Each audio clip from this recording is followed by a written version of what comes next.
要強制檢測人士提供免費服務。中心亦提供收費檢測及報告作個人用途。身體不適應立即求醫，唔好去其他地方。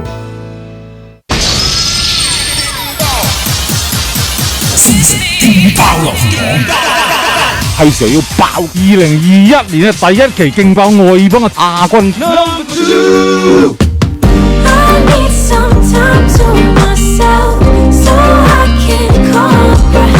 美國同加拿大合作啊！美國嘅呢位現年21歲嘅混血兒女歌手，佢嘅名叫做 MXM Toon， 就揾嚟加拿大大家都好熟悉嘅 Carly Rae Jepsen 啊！今個禮拜入到呢個第2位歌名叫做 OK On Your Own。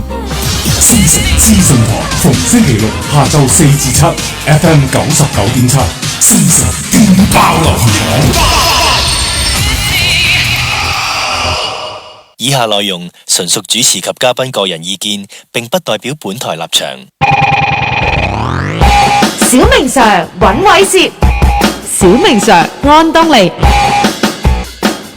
好，大家好，大家好，小明 Sir，我哋又嚟攝位咯。係啦，冇錯，我哋攝位攝時間，我哋唔係攝時間，我哋揾位攝，係啦，周圍影相啦，係啦。上個禮拜咧，我哋第一集之後咧，好多有觀眾咧嚟問我哋關於相機嘅問題。咁我哋不如今集我哋抽少少時間，繼續講下究竟點樣揀一部好嘅相機先啊。係啦，我想問你一樣嘢先，你係器材王嚟噶嘛？係。同埋有樣嘢我想同大家介紹多次 Anthony 先。係。原來咧佢咧啲朋友咧叫佢安東尼，同埋我好中意佢嘅另外一個名啊，陳經理。係因為好多客上嚟揾我都係咁叫我嘅。係啊，咁啊陳經理我想問下啦，嗱，如果我想問下一樣嘢先，如果我有錢，我好有錢，咁其實咧我應該買咩相機咧？嗱，買相機咧，其實都係睇下你自己之前做功課，你有冇話心目中邊個品牌咧，你係特別熱愛嘅？係嚇，咁當然啦，你話哇，你好多錢嘅，咁我梗係會推介啲貴價啲，即係但係當然咧，貴又未必一定係啱你用嘅，咁一定係睇下啲符唔符合你平常拍攝需要嘅工具咯，唔係一陣間買咗翻去，你又擺晒喺度，又用唔到，咁亦都冇用。係，咁但係咧嗱，我又翻嚟現實啦，其實我係冇錢噶嘛。咁我喺冇錢嘅情況之下，我又應該點樣揀相機咧？嗱，如果你話budget 限制咗之後咧，其實咧市面上嘅相機嘅價格咧，即係由幾千蚊、千零蚊啦，去到過萬甚至過10萬都有嘅。咁所以都係問翻嚟啦，你影開啲咩相先？嗱，如果你問我咧，我就影風景會比較多啲，跟住咧就第二樣嘢就街拍咯。咁應該揀咩相機咧？咁樣街拍嘅話，如果你 budget 有限咧，其實你手機你都可以考慮嘅喎，即係好似譬如話你平時都係用開手機去影相啦，咁其實都可以影得好靚啦，係咪先？係嘅。咁如果相機嘅話，我哋講嚟講到咧，就係話一啲卡片機咧，即係細部嗰啲咧，其實已經市面上已經賣少見少嘅咧，因為都係俾手機取代晒。咁所以如果係你話 budget 唔係話咁高嘅話咧，就可以考慮啲嗰個唔係全片幅啦，可能係APS-C 啊或者43系統，即係嗰個傳感器細少少嗰啲。咁嗰啲相對價錢咧就會入門啲，咁啊大家會易接受啲咯。咁啊陳經理，我又有嘢問啦，我代我啲學生問嘅啫。咁咧佢哋咧成日都話，我就將我部相機咧就其實已經掉咗落去嗰個櫃桶底嗰度噶啦。咁咧跟住咧我而家淨係用手機。咁但係咧我都係勸佢哋咧，喂，你唔好咁樣啦，你點都要攞翻部相機出嚟去用噶嘛，咁樣係咪先？咁但係咧問題出現來啦，其實咧我哋去選擇相機嘅時候，其實咧我哋應該從乜嘢去開始揀先？即係品牌開始揀先啦，功能開始揀先啦，重量開始揀先，定乜嘢開始揀先咧？其實係呢個咧我自己覺得就視乎你自己，譬如話對乜嘢比較敏感啦。即係譬如話好似你先提到重量咁樣，原來我係成日去旅行嘅。我係女仔嚟嘅，譬如話我唔想拎咁重嘢啊，Sir，咁咧我就會建議佢用啲輕巧啲啦。因為咧我都有啲好多客戶咧，佢有陣時買晒好多器材啦，即係長鏡啊、短鏡啊咁樣咧，跟住佢去旅行喎，咁跟住拎到自己最後尾可能頭嗰一日就好興奮，哇長短鏡全部帶晒出去影，但係咧最後尾翻影完第一日之後咧，第二日咧基本上都係劈晒喺酒店，跟住冇攞出去用嘅，咁其實都係得個拎字，咁所以咧都係睇下自己體力啦，其實都要好留意啦。咁如果係普通平時平時係喺城市裏邊係影啲記生活嘅記錄啊，想影靚啲嘅話，我覺得一部一體機即係唔需要換鏡嘅嚇，咁嗰啲都好方便。即係嗰啲天涯機啊嘛。係啦。即係我成日都話咧，其實呢啲廠方係成日要出一支即係一部天涯機，就好似普通嗰啲卡片機咁細嘅，但係咧個焦距咧，我講笑咋，但係我真係講笑，1mm 到1000mm，跟住咧就發達啦咁樣，係手機咁細嘅咁樣，咁跟住咧就係1光圈到8光圈，哇就真係發達啦咁樣，係啊，咁即係但係咧，我知係冇可能發生嘅呢件事係暫時未有啦，呢啲嘢可能即係可能不久嘅將來咧，即係廠方聽完我講完之後，哇係喎，呢個都係有市場嚟喎咁樣，因為其實即係老實講，如果你話係一體機去旅行，其實喺我嘅印象裏邊啦，其實影相同埋旅行咧係好多時，即係但一般人都係嘅，佢有掛鈎噶嘛。即係我去得旅行，其實我個年代嘅個行為同埋嗰個裏邊嘅內容，其實都係關乎於影相，係打卡咁樣噶嘛。咁所以咧，如果我有一部又靚又好又合理嘅相機帶埋去咧，咁就冇得頂啦。咁但係而家事實上係暫時都未會出現到呢一件事啦。都係㗎，但係即係仲有一樣嘢，我突然間諗到嘅就係，即係你如果通常大家都係去旅行啦，咁其實又要諗下去旅行個目的係乜嘢咯。點解我會咁講咧？因為同大家分享下，我之前去動物園 honeymoon 嘅時候咧，同太太咁啊去澳洲喎。咁同團咧 local tour 咧，咁有啲其他唔同國家嘅人啦。咁當中咧有一對情侶咧，一齊影相。咁咧佢嗰個我唔知係男朋友定先生啦嚇，就好重架撐㗎。腳架啊、長短鏡啊、filter 啊、閃燈啊咁樣。咁咧我好記得嘅印象就係去到一個景點，導遊就落車啦，影相。咁我哋梗係即刻落車，跟住我哋梗係好親密 sweet 咁樣喺度影下相啦。咁但係咧，我見到對方嗰代人咧，個男咧就喺度 set 腳架、開腳架啦、裝鏡頭啦、噴下啦，搞，我哋影完走啊，都未影到一張相。然之後佢個女朋友或者太太係嬲嘅。梗係啦，呢個好明顯係因為個男人係取咗個器材翻嚟，唔係取咗個老婆翻嚟啊嘛。係啦，係咪？即係你要呵護備至嘅應該係個太太或者女朋友，而唔係啲器材㗎嘛。咁所以呢啲情況咧，我哋作為男士或者我哋中意影相嘅人咧，其實真係對手係好緊要嘅。即係你出去影相，如果我同小明去影相，帶幾多架撐都唔緊要啦，大家一齊研究一齊玩好開心係咪？但係如果我同太太出去影相嘅話，盡量輕便啦。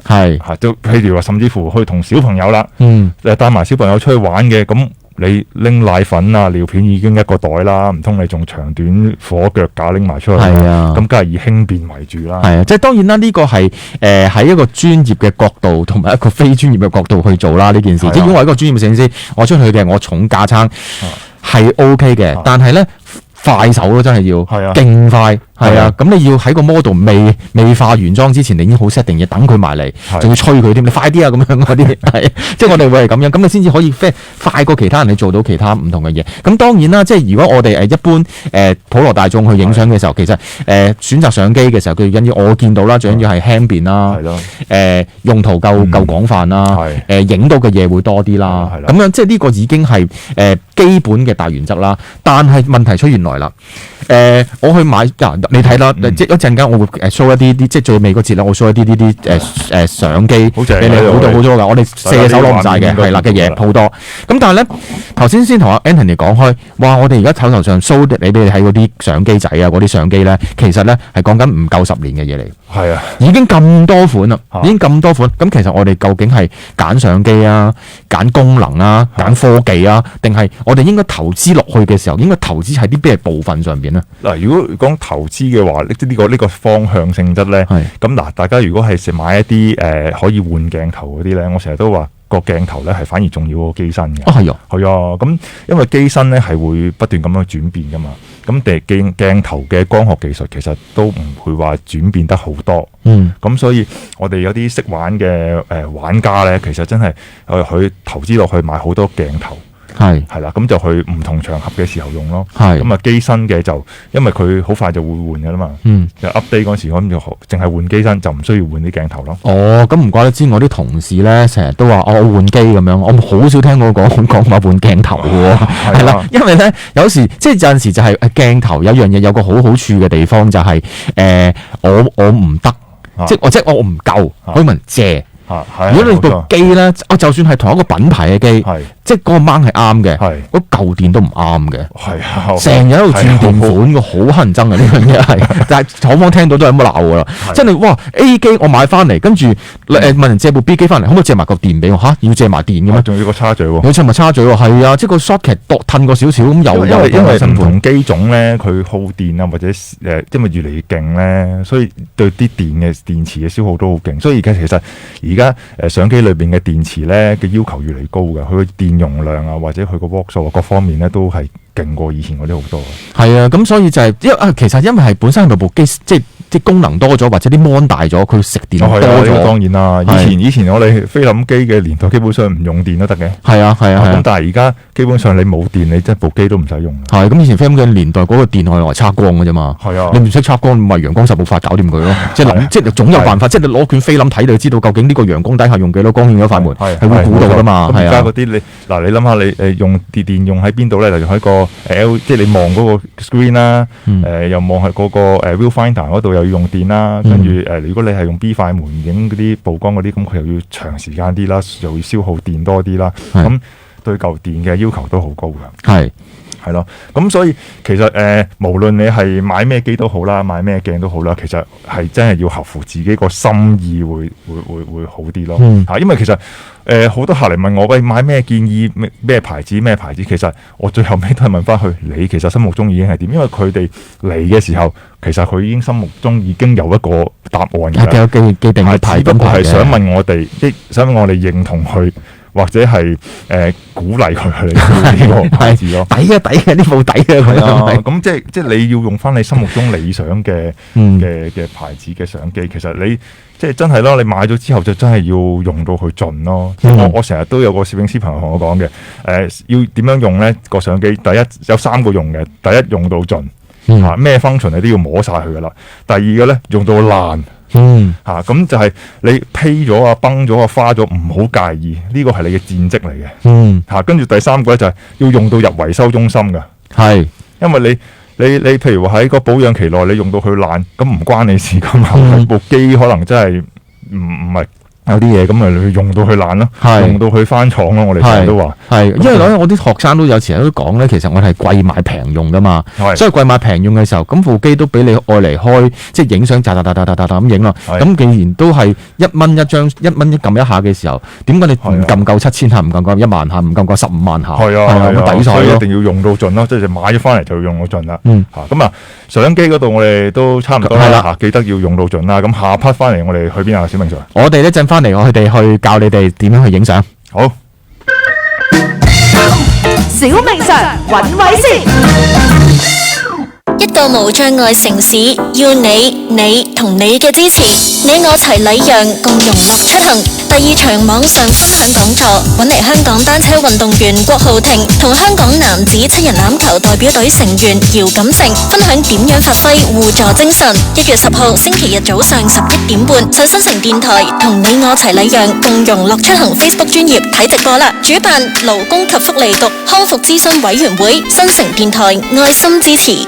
設計師可以喺有限嘅空間條件裏面打造理想居所，你都可以利用有限時間活出精彩人生。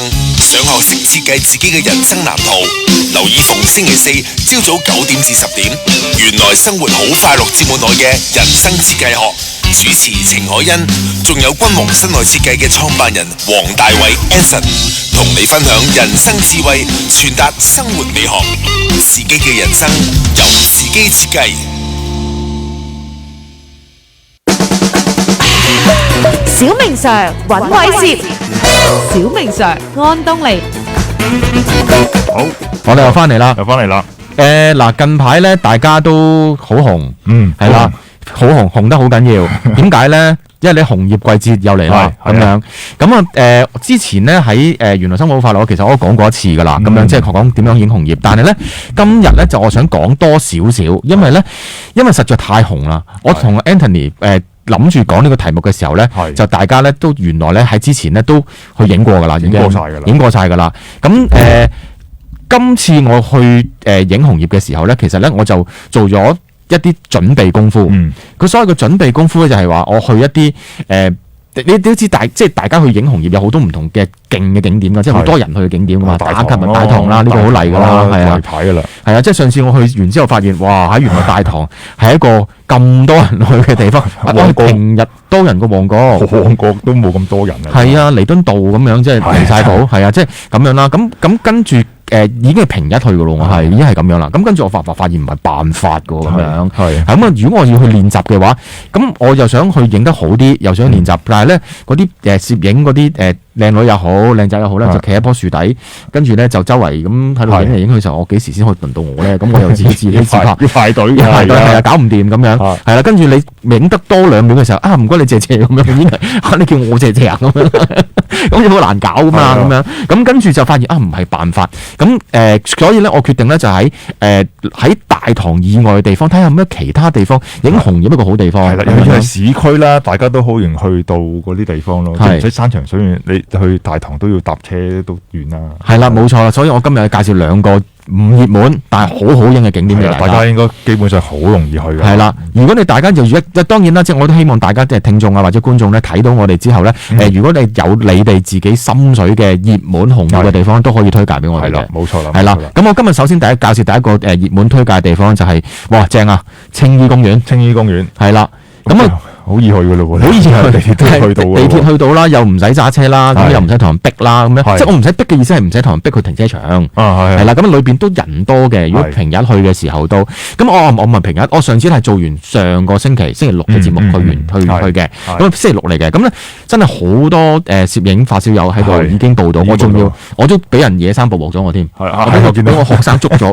咦小明 Sir 點解你喺度㗎？咁樣我做功課啫，咁樣係啦。咁我知道小明 Sir 影咗好多靚相翻嚟嘅喎，咁大家如果可以喺 Facebook 度睇我哋嘅小明 Sir 揾位攝啊 ，search 呢個 keywords 啊，咁跟住咧就揾到我哋咧，咁就可以即時睇到我哋而家嘅現場嘅 live 啦，咁可以睇到啲相係點樣嘅咯喎。係啦，我仲有一樣嘢，阿 Danny 好好啊，即係阿陳經好好提醒咗一樣嘢，就係大家記得去 like 我哋嘅 fan page，係因為我哋係喺上個禮拜做完之後咧，我哋即刻開咗㗎啦，已經係因為好多人想揾我哋問嘢咁樣，我哋有一個平台俾大家可以去問到我哋即係大家可以喺上面即係交流下意見啦咁樣啦。咁我哋先去青衣公園先係啦，我哋點樣去咧？咁其實咧好簡單，我哋搭車去搭港鐵去到青衣站，咁跟住咧喺你個 B 出口係已經見到好清晰嘅指示啊！咁跟住行咗出去，咁跟住行過對面天橋馬路，咁就已經係嗰個地方啦，咁樣啦。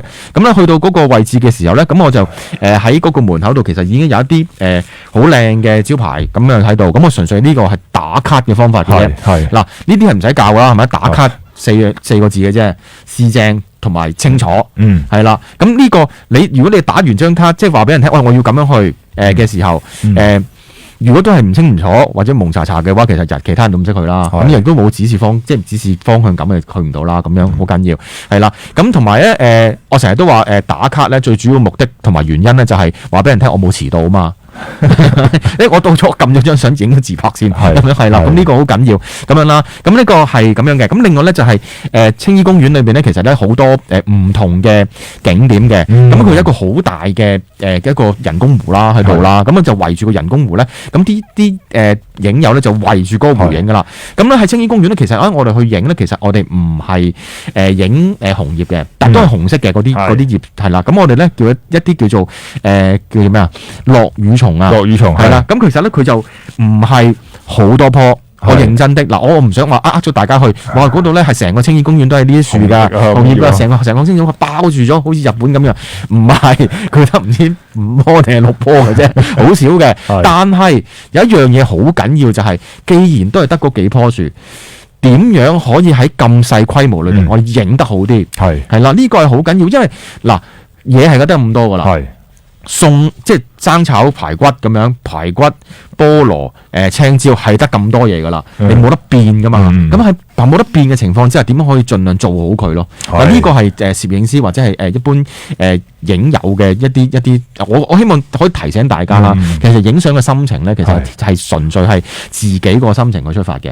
你開心嘅張相一定開心。5棵已經好好噶啦，大家要好好珍惜啊，唔好亂摘啊！我成日見到有啲小朋友可能真係掹啲葉落嚟啊，啲家長掹落落嚟，咁大家我哋要一定係執咪得，係啦，係啦，咁啊唔好把撚掹啦，因為5棵咧對我哋嚟講好珍貴，好珍貴嘅。好咁啊，咁我哋為咗邊好邊好啊？啦，我哋不如我睇下第一張，我哋嗰個大環境先啦。好係啦，大環境咧，其實咧我哋去到其實嗰5棵樹咧，其實都好嘅。好簡單5棵樹係咁多嘢噶啦，我哋即係一條路，係一條路已經有噶啦，咁樣係啦即係大家可能即係平時去公園咧，好快已經行過噶啦。嗯，咁但係我哋就要練我哋嘅攝影眼啊，係啊，冇錯即係。點樣可以唔好錯過周圍望多啲，咁啊可以捕捉到多啲咯。係啦咪行過咗錯失咗就冇。係啦，咁我去到嘅時候，你當自己有記者咯，你係介紹到青衣公園咯，咁個故事就係咁樣開始啊係啦。你點樣去令到嗰件事做得好啲咁樣啦？咁跟住影咗個環境之後青衣公園另一個好處嘅地方就係我哋可以喺嗰個草地上面咧去野餐㗎。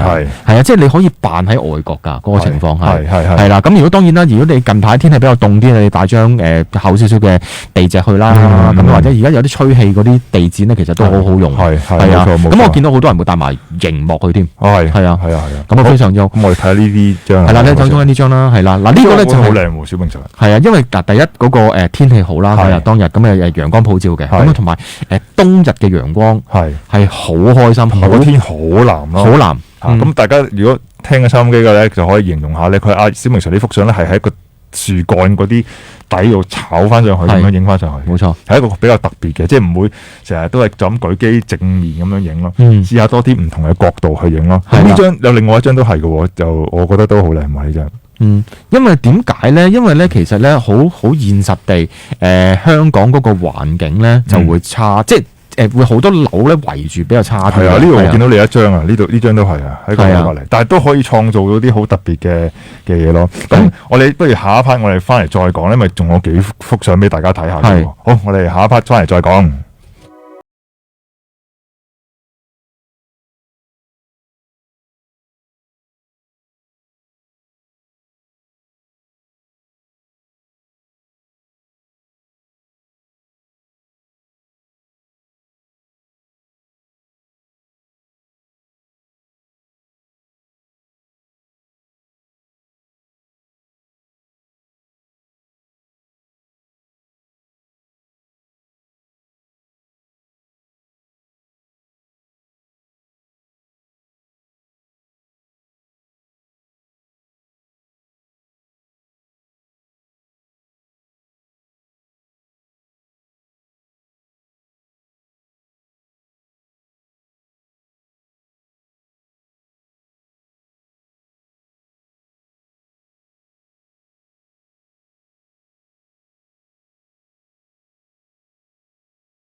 哦，小明常揾位先。下午1點半。老公，你睇，我哋坐緊呢架高鐵，時速成300公里啊！大灣區11個城市之間嘅高速公路、高鐵網絡等基建都非常發達，由香港去大灣區各個景點、城市，真係話咁快就到。內地亦推出咗好多便利香港人旅遊休閒、置業同退休生活嘅措施，大大擴闊咗香港人嘅生活圈。所以話，大灣區生活大把選擇。新城電台天氣報告。本港地區下午及今晚天氣預測：天氣寒冷及非常乾燥，大致多雲，下午部分時間有陽光，吹和緩至清勁北至東北風。展望明日至下周中期持續寒冷及乾燥，下星期2、3大致天晴，下周後期氣溫回升。請注意火災危險警告為紅色，表示火災危險性極高。寒冷天氣警告現正生效，天氣寒冷可能影響健康，市民應小心保暖。現時氣溫12度，相對濕度32%。你身邊嘅女人，你明佢幾多啊？好多時候可能係你誤會咗佢嘅心意啫。女人，你明佢幾多啊？你點解咁噶？我心目中有更獨特嘅目標，唔好標籤我善變啦。你點噶？我關乎任何事情嘅細節都有唔平凡嘅要求噶嘛，唔好標籤我麻煩咯。逢星期二晚上8點半到9點，喺新城資訊台，唔單止有我 Christine 同埋我可怡，仲會請嚟發再生嘅黃創安同埋 Michael 一齊分享發再生嘅女性造白。信標籤不如信自己，貴乎完美，幫我哋一齊為天下女性搣走啲標籤。DJ 班都要實戰訓練，梗係啦 ！DJ 唔係齋噏，咁 DJ 班就更加唔可以係齋噏啦。報讀持續進修基金認可，新城電台同香港公開大學李嘉誠專業進修學院合辦嘅廣播節目主持及製作專業證書課程，有一眾資深廣播人教你做 DJ， 仲可以喺電台實戰訓練㗎。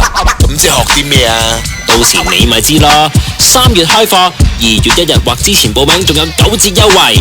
即打31209988查詢，或上 metroradio.com.hk/997睇詳情啦。成功不會驟然過，默默向上升，又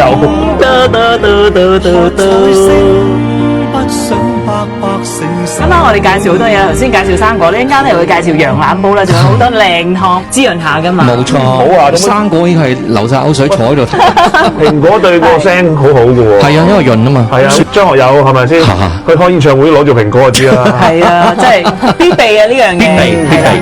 逢星期4晚9至10，新城至 hit 上平台，食下靚生果，聽下靚歌，至 hit 好風味。范振鋒、晴晴約實你啦！新城資訊台星期日中午12至1，錄像聲音轉播。想重溫精彩片段，快啲上 Facebook 新城至 hit 上平台睇下啦！向前走，不停步。FM 99.7 Metro Info。FM 99.7新城資訊台。小明常揾位攝，小明常安東尼。好，翻嚟啦。咁我哋繼續講咯喎。係嗱，由於我係一條金魚嚟嘅，係頭先講嘅嘢，我已經唔記得晒講啲乜嘢啦。好在我係比你好少少嘅一條，好少少嘅金魚。我係8秒，你係12秒咁樣，係我記得嘅嘢。嗱，呢個不是重點啊，重點就係嗱，當我哋頭先講咗，我哋去青衣公園去影一啲紅葉嘅時候咧，嗱，頭先 Anton 提咗大家啦，唔同嘅角度啦，點樣訓練自己嗰個攝影眼啦，係啦，同埋點樣調整自己嘅心情啦。咁樣嗱，調整心情嘅時候，其實咧我哋有啲情況之下咧，希望大家喺影相嘅時候，應該係教學嚟嘅呢一樣嘢，係大家呢個係必須。我哋點樣去利用個環境去做得好啲嗰件事，係啦，最基本簡單啦，構圖好緊要啦。咁啊呢個構圖嘅嘢，我哋之後好幾集都會講噶啦。咁但係咧有一樣嘢我哋好緊要嘅就係我哋點樣去突出翻我哋嗰個主體個背景啊。嗱，同埋即係主體同埋背景之間嘅關係。我成日提大家，明暗法係啦。光同埋暗係啦，光嘅主體咁咧就揾個暗嘅背景，咁咧大家可以見到呢張相咁樣啦。其實咧我係專登咧就去揾嗰個落葉蟲嗰個落羽蟲嗰個形態，佢真係好似啲羽毛咁跌落嚟嘅效果咁樣啦。咁跟住咧，其實咧我就要睇下嗰個陽光食落去嗰個背光嘅時候，嗰個樹葉啊，嗰個rim light 做得幾好，即係個背光嗰個效果做成點樣？跟住咧我就會揾一個比較暗啲嘅背景去襯托起翻嗰個樹葉，係啦。如果唔係嘅話，如果後邊你去到青衣係嘛，即係呢個大城市嚟噶嘛係嘛，全部都係樓嚟咁點算咧咁樣？咁咧你就有個方法嘅，第一你就係揾嗰個調校翻個角度啦，嗰個主體同埋個背景之間嗰個關係個角度，你揾到佢真係個背景暗晒，咁跟住翻嚟後期你點都要做噶啦，係啦咁樣啦。咁所以就呢個係呢張好特別㗎，呢張即係你頭先睇過小明 Sir 啲相咧，你會以為成個青衣公園冇人嘅，係但係即係大家可以影相，我哋用啲技巧去避開晒啲人咯。係啊，咁呢張好特別啦，我覺得即係落葉嘅方面係背景咁樣啦，係啦。但係有張你係白色嘅喎，我哋可以睇下另外一張。嗱呢張就用一啲我哋叫做高反差高調子嘅方法去處理。形容下呢一張相咧，即係佢影一堆紅葉啦、樹葉啦，咁跟住咧係啲陽光咧係好通透咁樣咧，即係除咗穿過啲樹嗰啲罅之外咧，亦都係透過晒嗰啲葉咧透到過嚟嘅。係啦，咁有陣時咧，我哋呢張相咧，其實我哋係用緊曝光嗰個效果去處理成件事啦。咁我哋要影到，我哋平時都提大家係啦，成日都好強調大家影相曝光嘅時候，寧願 under 都唔好 over。但係呢個唔係必然嘅，係啦。咁啊，所以咧我哋去影呢啲背景相啊，或者係處理一啲想通透啲嘅時候咧，我哋可以盡量將嗰個曝光咧加大少少，係啦。如果大家唔識嘅話，唔緊要，一陣會攞住你部相機，咁咧佢有個曝光補償，即係加減掣啦，領光佢加多2級，唔夠嘅加夠3級，係啦，咁啊加到佢爆晒為止，咁咧就影落去咧，咁就睇落去會通透啲、明亮啲，同埋成件事會新鮮啲嘅，係啦，咁樣啦。小明 Sir，我發現咧，你其中有一幅相咧，我開頭以為點解灰灰地嘅咁樣，你可唔可以講下呢張相其實係點樣解咧？嗱，呢張咧其實咧同頭先嗰張落羽蟲其實係同一個位，係同一個角度。同一個時間影嘅，咁點解有一張灰咗，有張會一個 contrast 會咁大，即係個對比會做得到咧？最主要原因就係呢一張咧，我係冇遮鏡頭嘅，即係有陣時我哋去企個角度嘅時候咧，其實有陣時太陽會入光噶嘛，係啦，咁我哋入光，我哋一啲叫做圓光，係即係 lens flare 嘅嘢啦。咁但係手機嘅圓光其實係唔好睇嘅，係啦，即係冇一啲好似專業相機嗰啲鏡頭咁入光，好靚嘅入光罩，係遮光罩可以避咗佢冇噶嘛。咁所以咧呢一張咧我係冇遮，咁點遮咧？其實好簡單，攞住你部手機，係啦，你知自己鏡頭喺邊度噶嘛，咁跟住咧你咪去咁樣去遮住嗰個陽光位咯，係啦。咁如果唔得嘅話，就揾朋友幫手，揾張紙，離遠咧你見到嗰個入光嗰點咧，嗰個太陽喺度嘅，喺個鏡頭度反射到嘅，你咪遮住個太陽咯，咁樣遮咗個入光點，咁就遮晒嗰個反，即係嗰個 fog 嗰個位啊，我哋叫做係啦。咁你就出嚟個效果就可以做到黑白會分明翻，就唔會話受到陽光入鏡嘅影響咯，係啦。即係頭先見到咁靚嘅相咧，即係大家可能會以為哇，肯定阿小明 Sir 用啲咩大機啊、長鏡啊影啦，其實全部都係用手機影，係全部手機嚟㗎咋，即係都係呢部㗎咋，係啊，係咯，仲有個八達通喺度添。好啊，除咗你，我知道你除咗去青衣公園之外，你仲去另外一個地方喎，小明 Sir。係啦，冇錯啦，我哋去咗呢個喺九龍塘港鐵站隔離嘅一個好靚，我覺得好靚。突然間點解我未去過個公園？我真係諗下其實呢九龍嘅地方點解咁靚嘅一個地方咧？咁其實就係歌和湖老街公園。哦，係啦，咁佢啱啱正就喺九龍塘嘅 C 出口。行過去我諗10秒咯，係啊，好方便到咁樣，係啊。咁我成個公園咧就喺嗰個城大同嗰個商場啦，大商場中間嗰個空間嗰條一條小直路嗰度起咗出嚟嘅。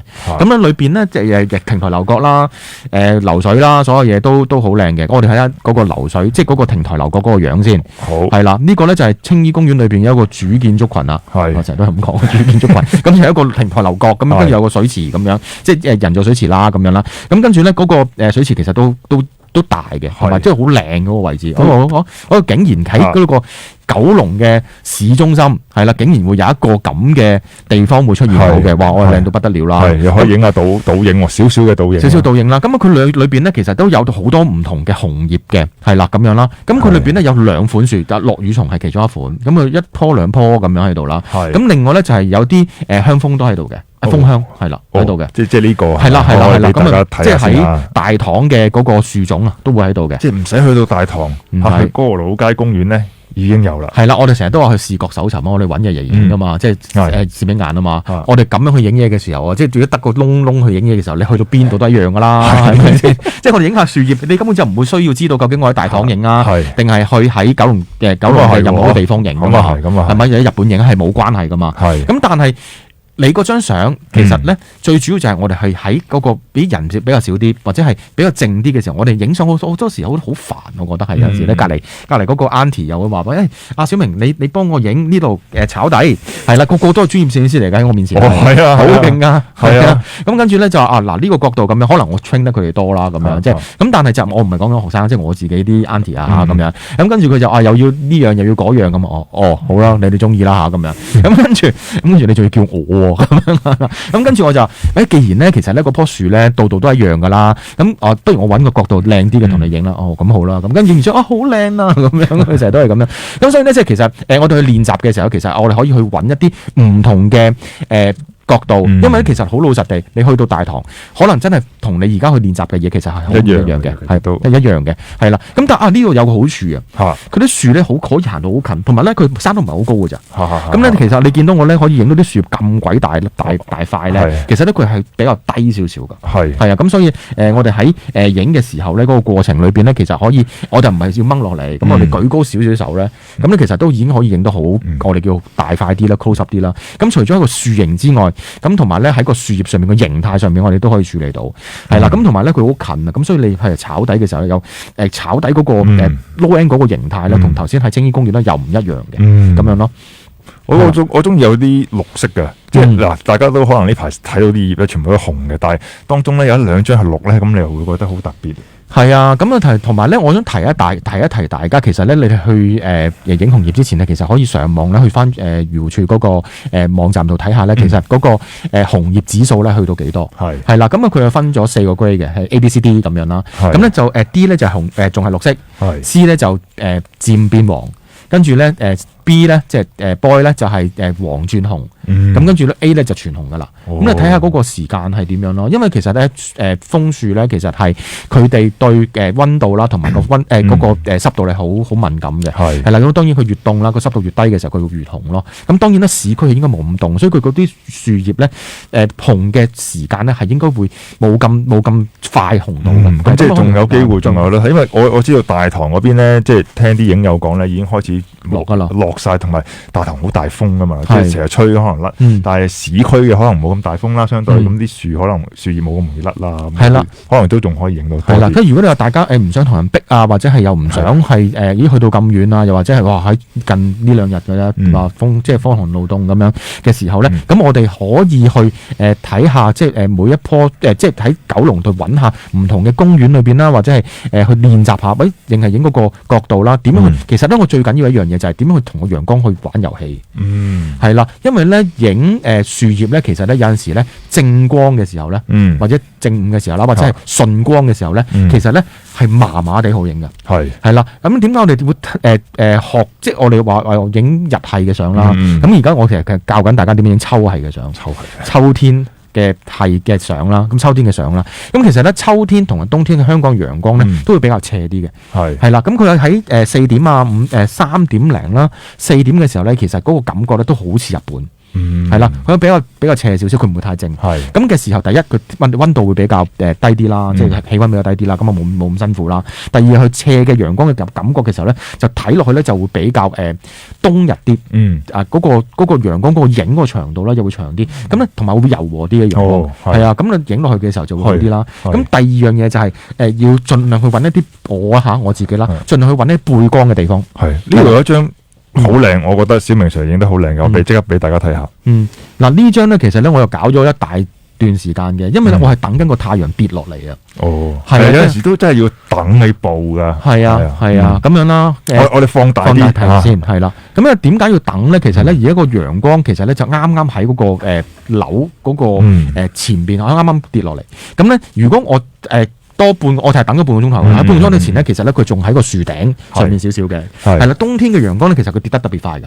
佢跌得好快。係啦，咁你等到大概半個鐘頭，等到我諗大到等到呢個半個鐘頭到啦。咁跟住咧就利用翻嗰個背光嗰個情況啦。咁咧就嗰個樹葉比較會反射到比較金黃色啲。咁跟住啲樓咧係會暗嘅。呢張我覺得真係好靚，或者我即係交代俾下收音機聽緊㗎啦，即係係一張打直影嘅相啦。咁上邊咧係你會見到嗰啲楓葉係咪啊？係喺上邊啦，下低咧落雨蟲嚟㗎，係。跟住下低有啲樓啊，跟住個水池啦。咁啱啱咧個太陽喺正中射過嚟咧，我覺得嗰個穿透好靚啦，同埋會影到嗰啲葉啊。好金黃啦，同埋個天好靚咯，因為有陣時都真係㗎，好似呢個禮拜就唔係咁好天，但係今日就好翻少少，係啦，個天有啲藍色啊咁樣咧，個漸變嗰個藍咧係好靚。係啊，所以咧其實我哋去影相咧，除咗真係要熟悉你嘅器材之外咧，其實要熟悉你嘅天氣。天氣係啊，即係你要去到知道，都係乾燥㗎啦天氣，但係冇乜風嘅時候咧，咁咧啲煙霞就會多，咁其實就有啲難搞嘅。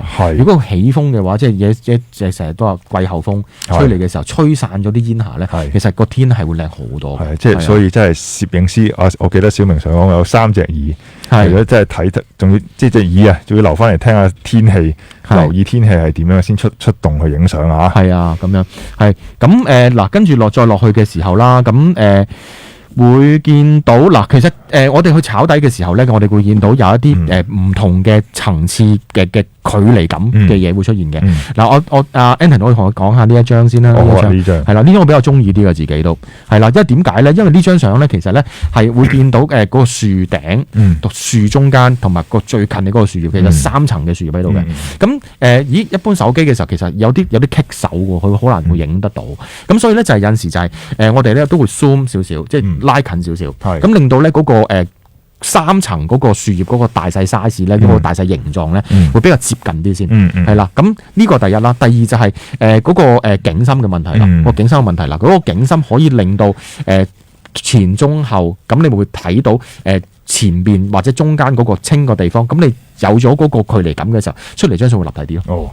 係冇錯啊！小明 Sir 有教好多攝影嘅絕招俾大家聽咯。咁網上面都有人留言啦，紅葉係咪好難影啊？你覺得咧，小明 Sir？紅葉係咪好難影？紅葉就唔係好難影，係啦。紅葉最難搞嘅地方佢冇紅啫。係咯，係啦。即係如果係揾到嘅時候都唔會太困難。係啊，同埋就係都有啲聽眾話會見到影雀仔啊嗰啲都會嘅。會㗎，即係尤其是青衣公園啦。咁其實好多嘢影有去咧，其實係打仗。影雀仔係啦，影雀仔帶長鏡啊嗰啲咁樣。係啊，因為其實呢啲翠鳥啊呢啲咧，其實係個季候鳥嚟。咁其實應該喺冬天嘅時候嚟香港，即係呢啲地方去過冬嘅時候，咁呢個其實青衣公園嗰個水池咧，其實都俾一個比較好嘅一個棲息地方俾佢哋。係啊。咁上個禮拜唔係咁好天啦，今日好翻天喎，大家準備好啊，今日可以出去影下相啦。咁我哋下 part 翻嚟咧，又講下其他嘢咯。好，明 Sir，轉頭見。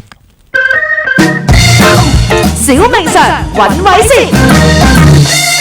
嗇色園黃大仙祠100週年紀慶特約道教文化金句。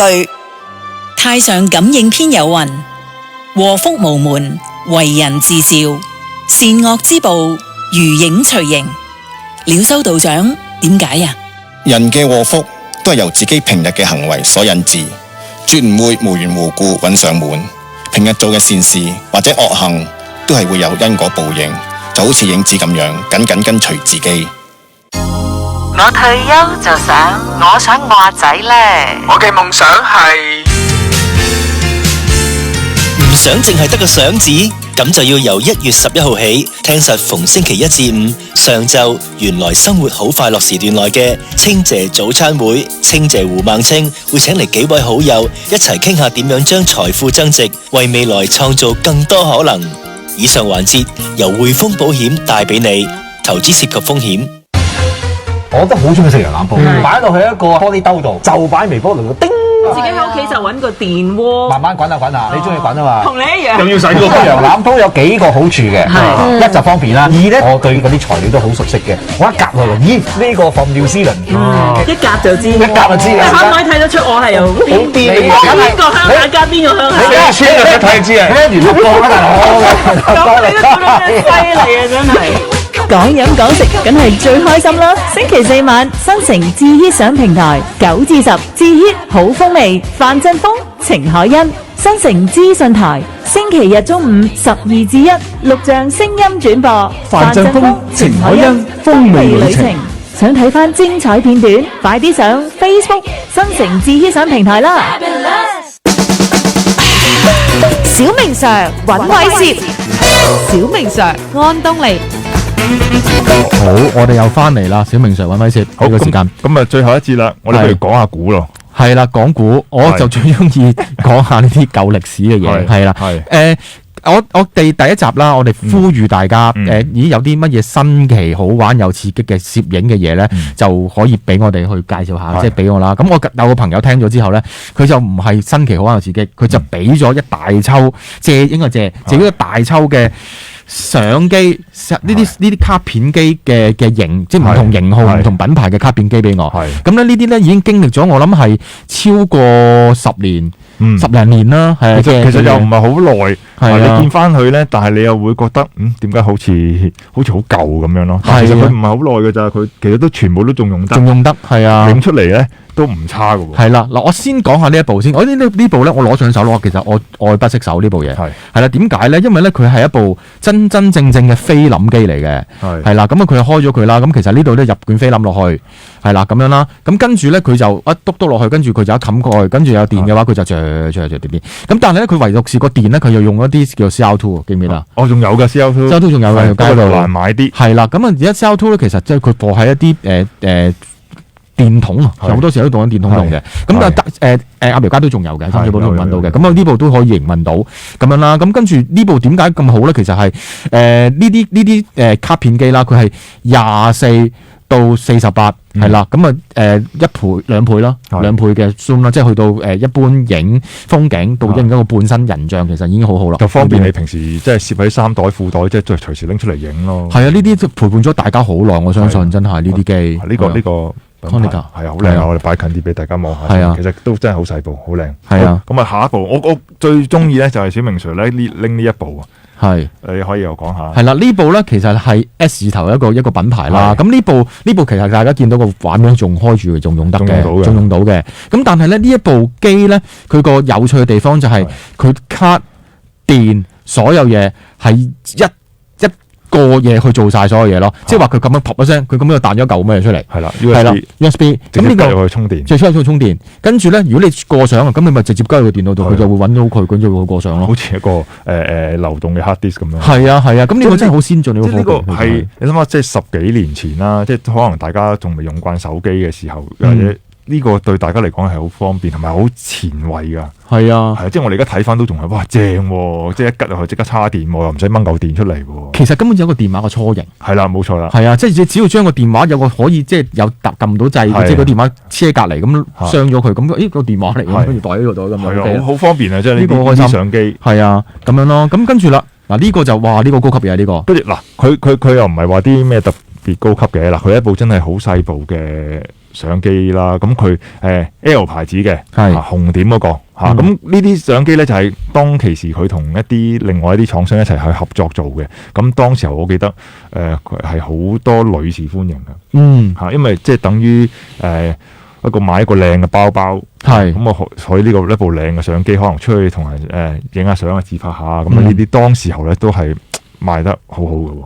係，咁同埋咧，我見到佢又可以黐埋個閃燈喺隔離。呢個閃燈咧就係我自己加嘅。係嚇，因為有陣時咧，即係我哋懶係對攝影有少少要求嘅咧，有陣時候咧，咁啊加個外置嘅閃光燈，因為佢自己本身咧呢啲咁細部嘅相機嗰個閃光燈個力唔係好夠啊。咁我哋就會加個外置嘅閃光燈出去咯。咁嗱，整體嚟講都唔算話好大嚿啦，咁啊會方便，唔用就可以甩咗佢咯。咁但係佢用咩方法升到佢嘅咧？佢咁當然佢自己都會有閃燈噶嘛，叫光敏閃咯，同步閃咯。用光敏同步閃。係啦，即係有時只係大家如果你知道即係就嗰啲影相嘅時候，咦？你點去升 condense 到，另外觸發到個觸發到第二支閃燈咧？係啦，有幾個方法噶嘛。第一就閃燈閃佢啦，第二用線個閃，即係第二閃佢咯咁樣，即係用拉住條線咁樣咯。係啊，咁呢部另外呢部小明 Sir，我覺得哇！即係其實嗰陣時嗰個年代10年前咧，大家對相機咧係顛覆咗我哋好多諗法㗎，即係佢哋嗰啲好似呢部卡片可以咁樣擰出嚟影咧，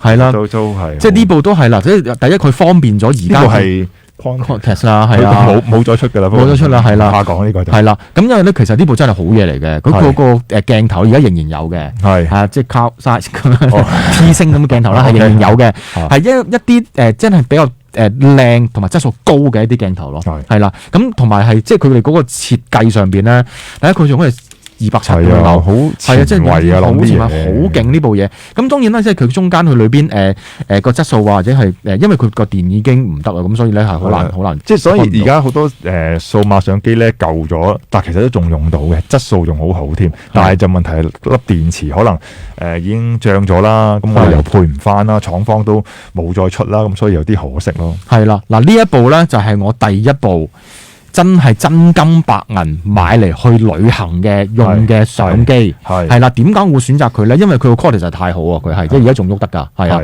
咁樣啦。咁但係呢部嘅相機咧，其實佢個好處喺邊度咧？因為咧佢真係同我而家影嘅相咧係好接近嘅嗰個焦距，因為佢係應該係一支28mm嘅鏡頭嚟嘅。咁佢有 zoom 啦，佢有 zoom 3倍，有夠 wide 啦，跟住佢可以影人啦，咁又可以拉得近啲啦，個鏡頭質素又好啦，咁樣咯。